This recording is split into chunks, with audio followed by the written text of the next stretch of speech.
Hello everyone, and welcome to Orange University. On tonight's episode, Angels! We got standard Angels with the new release, well not new anymore, but the release of Ixalan. We now have a return of Resplendent Angel.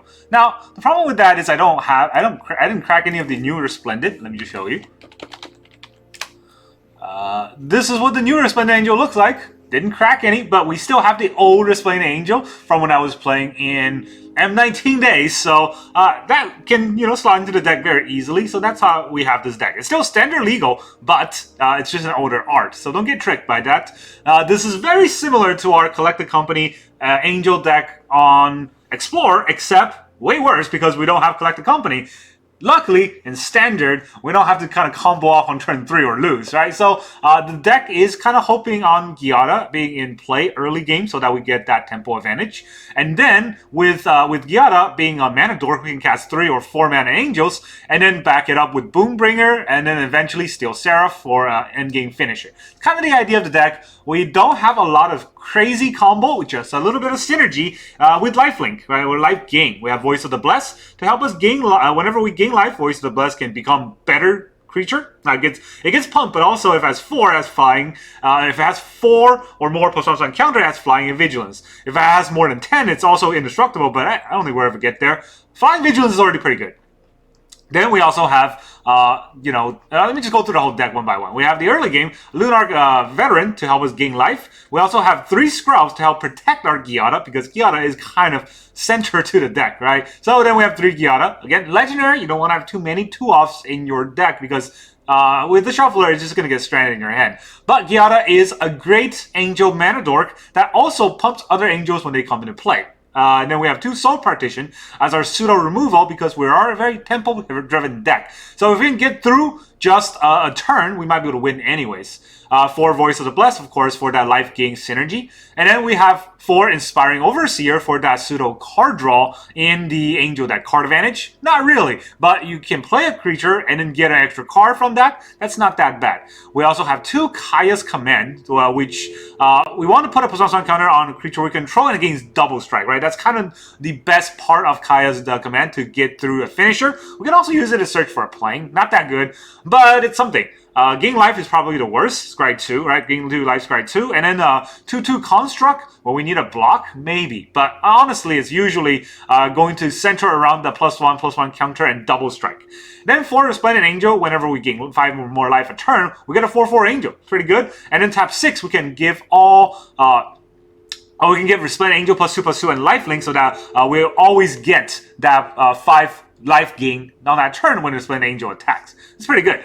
And then, of course, we have the Archangel of Wrath, the one that does damage and gains life when it comes into play. So 4 mana, 3/4 with a double kicker for black and red in order to deal 2 damage and gain 2 life for each time it's kicked. It's also lifelink by itself, so just sticking Archangel of Wrath against mono red is already pretty good. Then we have 2 Boon-Bringer Valkyrie. Don't let this card fool you. It's not a 5 mana 4/4 flying first strike lifelink. It's a 5 mana 4/4 flying first strike lifelink that can give flying first strike lifelink to another creature. Also, backup 1 gives a +1/+1 counter on another creature, so that we can just, put it on Voice of the Blessed. All of a sudden, it went from 3/+1 to 4/+1. Now it has flying vigilance, flying lifelink, double flying, so it flies over other flyers. I wish that's how it works. It's not. You just get flying, but you still get first strike, and you get lifelink, so that the life gain also give Voice of the Blessed more triggers on his ability. And then we also have Steel Seraph. It's a 6 mana. It's also a 3 mana Angel that can give our creatures flying vigilance or lifelink. So that also might be pretty important. So 4 off Steel Seraph because this is technically a 3-drop that in the late game can serve as a 6-drop. So that's the whole deck. Now, if you look at the land base, 24 lands, very standard. We got 15 plains and 1 Eiganjo. And then because we have Archangel of Wrath, we're going to slot it in some of the ping lands, 4 Caves of Koilos and 4 Battlefield Forge, in order to help us kick Archangel of Wrath. Luckily for ping lands, even though it's going to take life out of us, we have a lot of lifelink in the deck, and there's really not any synergy that require us to have a certain life threshold. Right? Unlike in Explorer, where we need to have 27 lives in order for us to pump the whole board, here the life gain just helps Voice of the Blessed a little. And then also Resplendent Angel. So that's the whole deck. I haven't really playtested this deck. I just found it online, and it looks very interesting, so I wanted to try it out. Let's see how good this deck actually is. I really like these tribal synergy decks because, well, it's harkened back to the olden days of Magic where all we play was Dragon deck or Elf deck or Zombie deck. Those are fun days, and so I want an Angel deck to work. Here we have a Gravity Penguin. Alright, so penguins don't usually control gravity, so we have an uphill battle for us. I'm gonna keep. We got 1 drops into no 2 drops. But we do have good 3 drops and pretty good 4 drops. Oh, we now have a 4 drop, or a 2 drop, so that's pretty good. I don't want to attack first because if he has a removal, I want him to... Well, I don't want him to remove the Lunarch Veteran yet. I wanted to pump the voice. Now I can remove. Alright, if he has a smite, I need to gain 1 more life to, you know, put the voice out of the smite range. That's pretty important. He's got 1 playing, so I wonder what he's holding. March. Wow, okay. 2 for 1. Thalia. Would be scary. Do I just give my veteran lifelink here?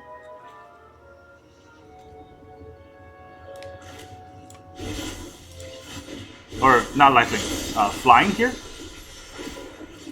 Let's give it flying.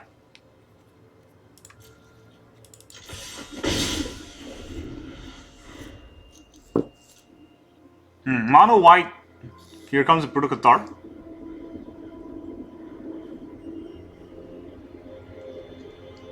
There's only so many Brutal Cathar he can have. No attacks and nothing else, huh? Interesting. He's got 2 mana. I don't think that deck will have a smite, but okay, it's not mono white. It's definitely Esper Legends because he marched and then he also exiled the wedding announcement. So I don't know if I want to attack with the Steel Seraph. It will probably just get removed. I guess we'll put up a Resplendent.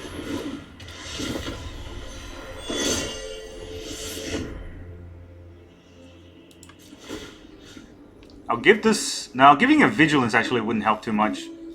I'll give this flying. Let's see if he wants to kill it.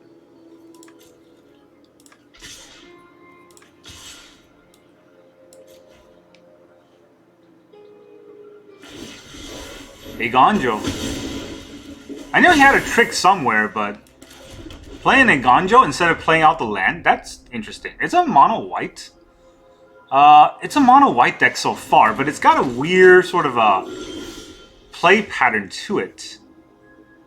Double strike, not lifelink. Alright, we can gain 2 life. That's not very good. We can. I guess we'll have to search for a plains. Didn't think it would ever happen, but here it is, right? So...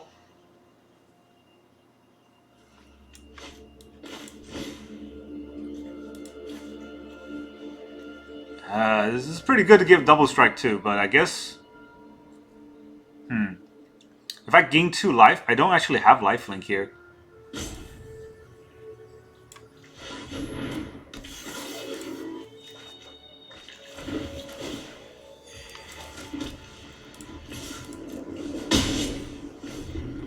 I mean, he's stuck on 2 mana where I have 5, so I don't know if he's got what it takes. Adversary? Yeah, good for you. He's attacking with Thalia, which is interesting because now he can't block with Thalia. What if I just kick it and kill the adversary?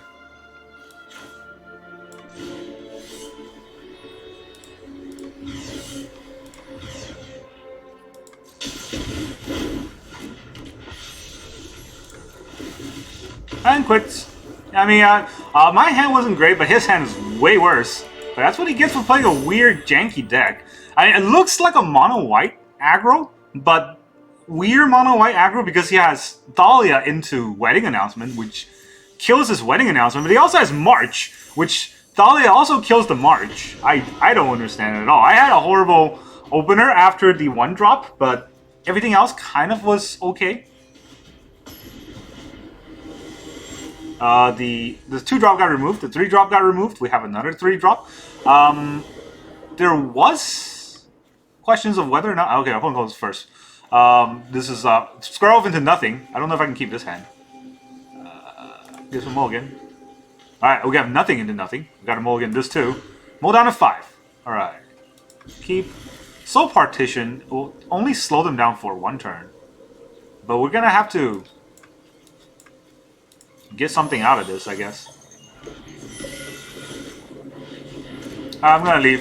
Aggro deck, I'm mulling down to 5. There's no way I can beat this deck. Fun. Typical arena games for you. I mean, like, you got to learn when to hold it and when to fold it. And playing arena is kind of like playing a game of poker where you will have to fold like 70% of your hands, which means you give up 70% of your games.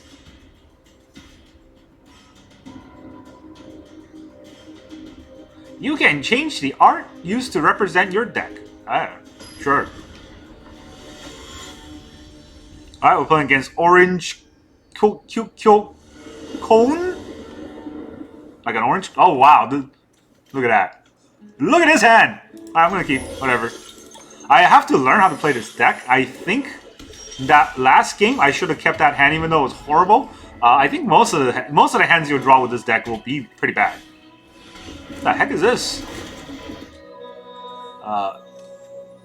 Exiles a card from my hand.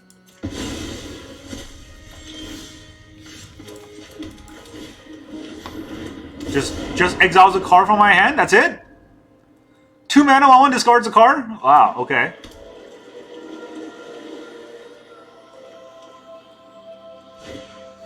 The Celestis. And, okay. I mean, I guess my opponent's got all the card draws he needs. Meanwhile...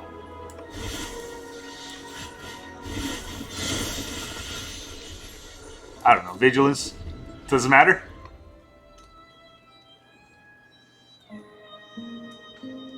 I exiled 1 land, and I'm probably never going to draw my land number 4 here.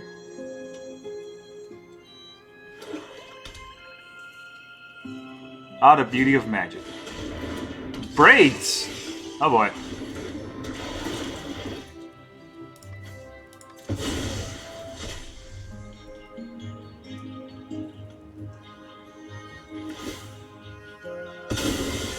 Well, I'm not sacking a creature, so he gets free card draws. I get a Skrelv.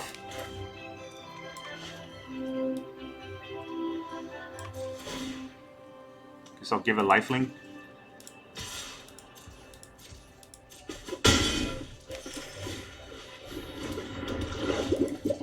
Yeah, I'm not drawing land number 4 here.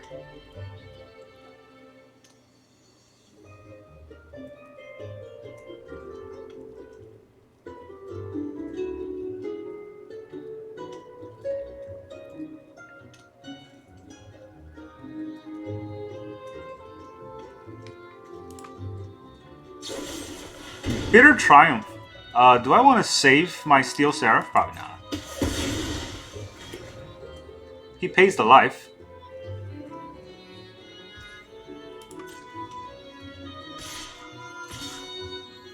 I mean, it's not like I can block, right? Let's get that out of here.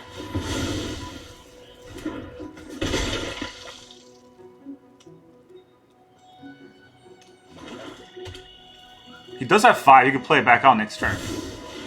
No, he just beseech. Opponent does not have to miss a single beat.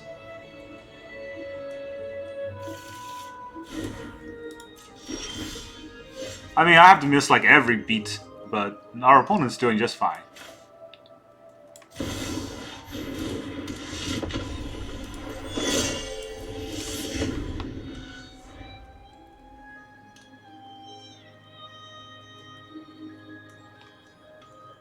It doesn't even have a pet. What does this do? Whenever it attacks, each opponent discards a card. Nice.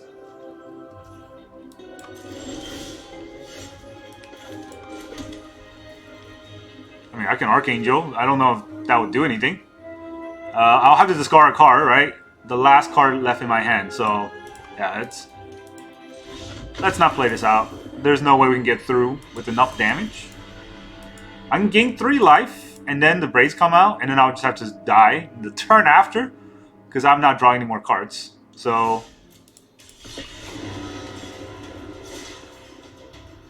it's not even the deck has too bad of an issue. I feel like the deck has been drawing pretty well. The problem is every time we go second, we're kind of just gone into removal heavy.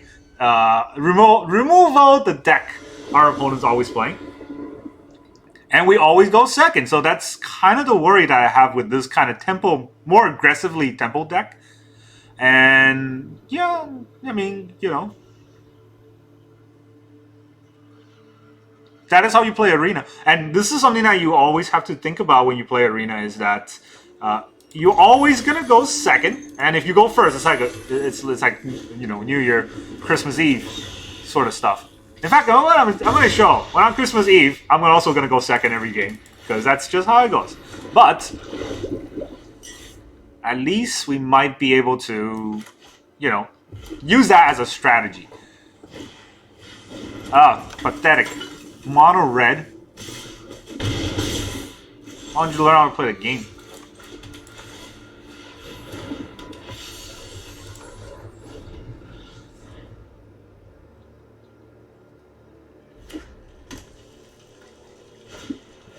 Godric?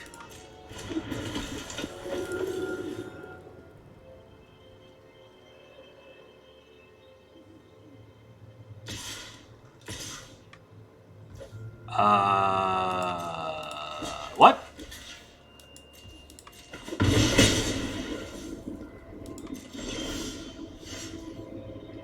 Yeah, like I said, what?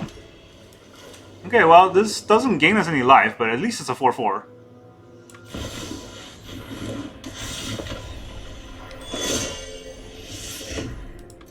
Maybe I should have tapped the Giada. That way I can have Skrelv open without paying life.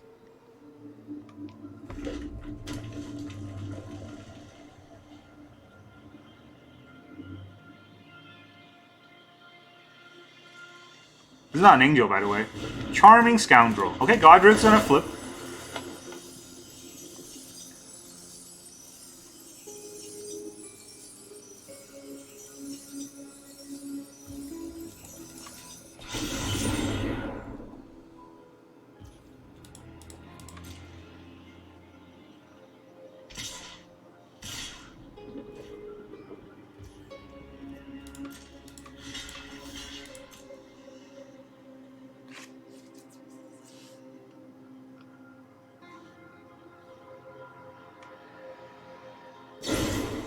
Monster's Rage. I mean, we still trade, right?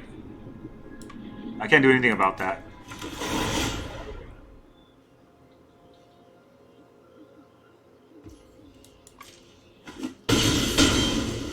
Down to 7. Down to 6.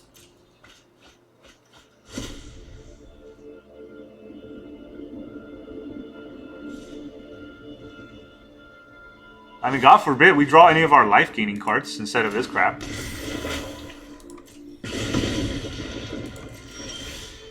No. Okay, so this is not going to gain us any life. We have a little bit of a blocker, but not much.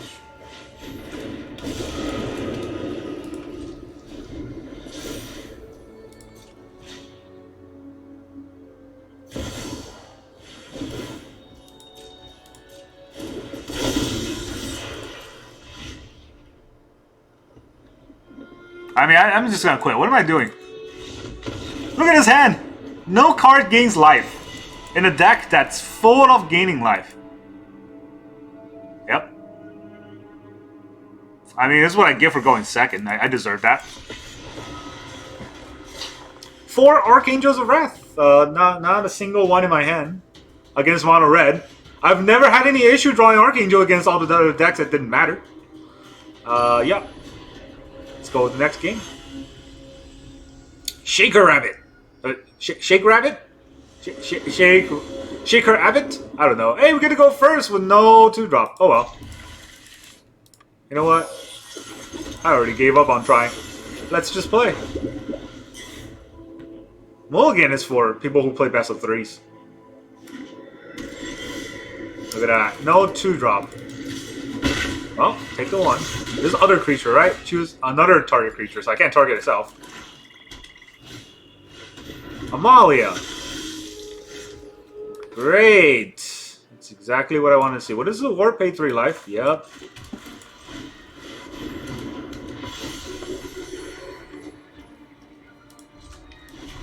That's gonna be way too big for by the time I want to kill it.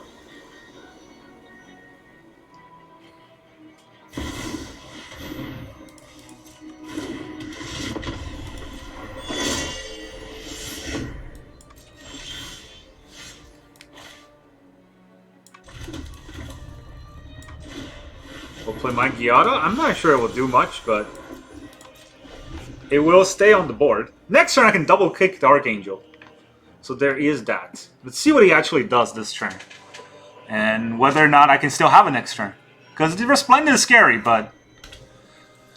oh boy. Alright, Shieldred. Can't kill the Shieldred.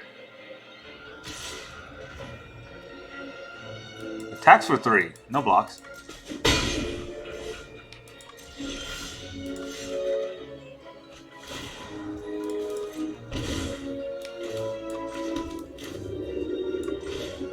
Let's double kick it.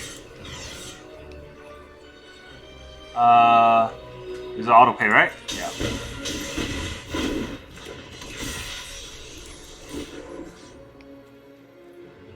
Do I just kill the Resplendent so that he doesn't gain life? I don't know how much you can explore in a turn, right? Nah, let's...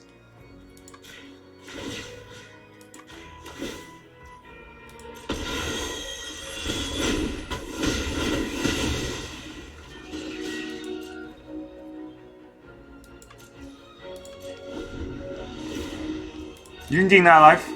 He might get a bigger creature now because of the Resplendent, but at least he doesn't trigger the Amalias. I'm not really sure which one would have been better there, honestly. There are, you know, like reasons for either, I feel like. But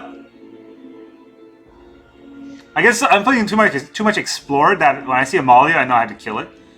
Here, it might have been better to kill the Resplendent. Gix command, huh? Alright, I sacrifice, put 2+1 counter. Alright, so it's gonna put it on his Shieldred probably.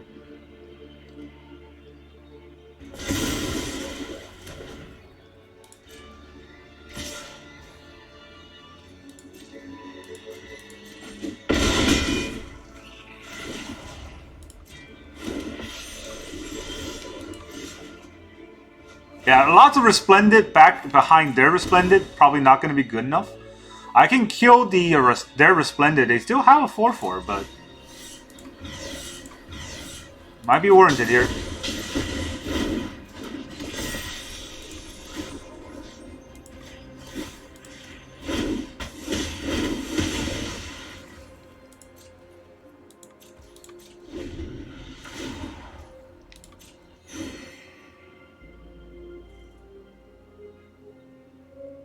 I mean, they have removal for days, apparently, and I'm just gonna have to eat it. I've been playing from behind since I missed turn 2. Just, by the way, right? Like, this is what happens. Okay, what is he gonna get? What do they get? Flying, Vigilance, and Lifelink. None of which is that scary to me. I guess the Shieldred can get flying, but I already have a flying blocker. Lunarch Veteran, alright.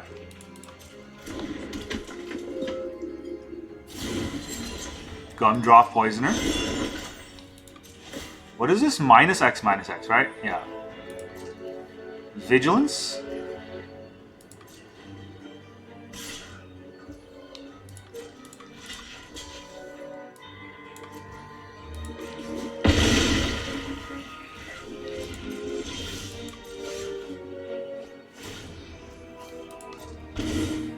Alright. If I played Voice of the Blessed here, I have an extra blocker, but my Giada is gonna... I guess it's fine.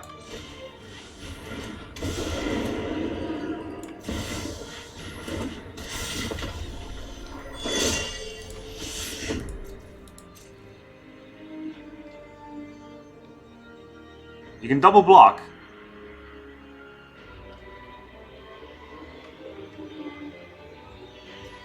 He doesn't.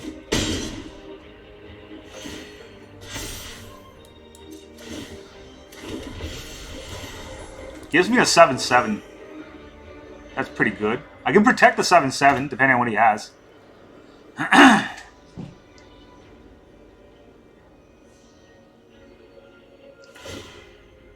Oh, he's attacking first. That's... I mean, I guess you always attack first, right? What is he going to put it on? I have flying for almost every creature. Life Link. Maybe he's aiming to kill the Archangel with the Gumdrop. But I don't know. Not sure about that. I am at 9, so I do have a little bit more room to play with. I wonder what his last card is. Okay, gain the life during combat. All out. That's interesting. I'll block here. Let's see. Do I want to even block the Shieldred?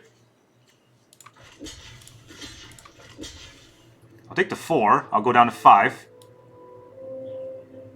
Is that worth it?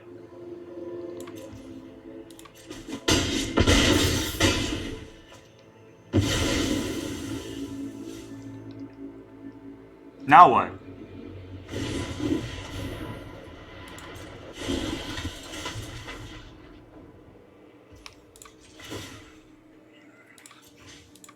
Hexproof on black.